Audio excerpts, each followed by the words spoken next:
பிரியமானவர்களே, அன்பர் இயேசுவின் நாமத்தில் வாழ்த்துக்கள். சந்தோஷமா இருக்கீங்களா பிரியமானவர்களே? நீங்க சந்தோஷமா இருக்கீங்கன்னு சொல்லி நான் நம்புறேன். இன்னைக்கும் அழகான ஒரு வசனத்தோடு நம்ம அப்பா நம்மை சந்திக்கிறார். யூதா நிருபம் 1ஆம் அதிகாரம் 21வது வசனம். கர்த்தராகிய இயேசு கிறிஸ்துவினுடைய இரக்கத்தை பெற காத்திருங்கள். எதை பெற்றுக்கொள்ளணுமா?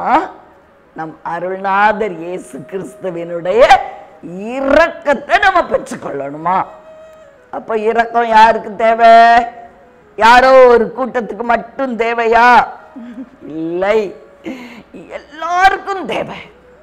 அவருடைய இரக்கத்தை நீங்க பெற்றுக்கொள்ளணும். அதுக்காக காத்திருங்கள் என்று நிருபத்தார் நமக்கு ஆலோசனை சொல்லுகிறார். ஆதலால் பிரியமானவர்களே, வேதத்துல கூட ஒரு சிலரை நம்ம பார்க்கலாம். முதலாவது யாருன்னா, நம்ம எல்லாருக்கும் தெரிஞ்ச சகேயு. சகேயு என்ன செய்தாரு? அவர் யாரு?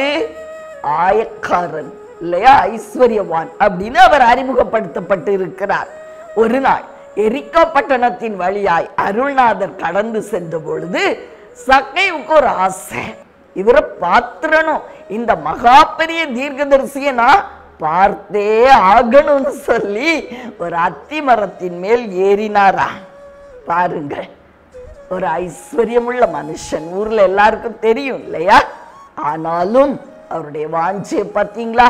எப்படியாவது இந்த தீர்க்கதரிசி என்ன பாத்திரணும், என்ன பாத்திரணும், அவருடைய கவனத்தை நான் திருப்பிக் கொள்ளுவேன் அப்படின்னு சொல்லி அத்தி மரத்தின் மேல் ஏறினார்.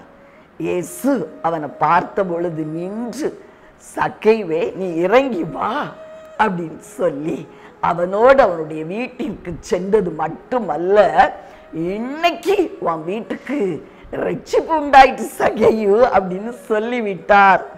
பிரியமானவர்களே, பாருங்கள், அவருக்கு தேவனுடைய இரக்கம் கிடைச்சது. அருள்நாதர் இயேசு கிறிஸ்துவனுடைய இரக்கம் கிடைச்சது. அந்த இரக்கம் கிடைக்கிறதுக்கு அவர் என்னெல்லாம் செய்யறார் பார்த்தீங்களா? எப்படிலாம் முயற்சி பண்றாரு. பிரியமானவர்களே, நான் என் ஆஸ்தியில பாதிய ஏழைகளுக்கு கொடுத்துருவேன்னு சொல்றாரு. நான் யார்ட்டையாவது அநியாயமா வாங்கி இருந்தா அது 2 மடங்காய் 4 மடங்காய் திருப்பி கொடுக்கிறேன்னு சொல்றாரு.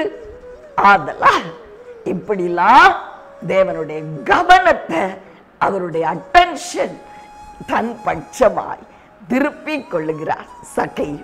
அதே போல பெத்தானியாவை சேர்ந்த மரியாளும் கூட விலை உயர்ந்த நளதம்ங்கிற உச்சிதமான தைலத்தை அருள்நாதருடைய பாதத்துல ஊற்றி அவருடைய கவனத்தை தன் பட்சமாய் திருப்பி கொள்கிறார்கள். அதனால அவங்களுக்கு என்ன கிடைச்சது? ஏசப்பாவுடைய இரக்கம் கிடைச்சது. அதனால என்ன கிடைச்சது? பாவ மன்னிப்பு. சகேயுக்கு ரட்சிப்பு, மரியாளுக்கு பாவ மன்னிப்பு. நமக்கும் ஏதோ ஒண்ணு தேவை இல்ல, அதெல்லாம் எனக்கு தேவையில்லைன்னு யாரும் சொல்ல முடியாது. பிரியமானவர்களே, நமக்கு ஒரு விடுதலை தேவை இருக்கு. கடல்ல இருந்து விடுதலை தேவை இருக்கலாம், ஒரு சுகம் தேவை இருக்கலாம், ஒரு இன்னொரு அப்லிஃப்ட்மெண்ட் முன்னேற்றம் தேவை இருக்கலாம், ஒரு பிரேக் த்ரூ, ஒரு டர்னிங் பாயிண்ட், ஒரு மாற்றம் இல்லையா? ஒரு முன்னேற்றத்தின் வழி வாசல் நமக்கு திறக்கப்பட வேண்டியது அவசியமா இருக்கும். அவருடைய இரக்கம் தேவை. அவருடைய இரக்கத்தை எப்படி பெற்றுக்கொள்ளணும்? சகேயு மாதிரி, மரியாள் மாதிரி அவருடைய கவனத்தை நம் பட்சமாய் திருப்பி கொள்ளணும். அவர் ஆச்சரியப்படணும் நம்முடைய அன்பை பார்த்து. அப்போ இரக்கம் மழை மாதிரி ஊற்றப்படும். பிரியமானவர்களே, பார்த்தீங்களா? இயேசுக்காக நாம் என்ன செய்தோம்? அவருடைய கவனத்தை திருப்பிக் கொள்ள என்ன செய்தோம்? பிரியமானவர்களை யோசித்து பார்த்து அவருடைய கவனத்தை உங்க பட்சமாய் திருப்பி அவருடைய இரக்கத்தை பெற்றுக்கொள்ளுங்க. உங்களுக்காக ஜெபிக்கிறேன். அன்பின் தகப்பனே, அருமையான இரட்சகர் ஆவியானவரே, அப்பா, மெய்யான சத்தியத்தை நாங்க கேட்கிறோம் ராஜா. இது எங்களுடைய உள்ளத்திலே எழுதப்பட்டு நாங்கள் உமக்கு ஏற்றவர்களாய் வாழ கிருபை செய்யும் ஐயா.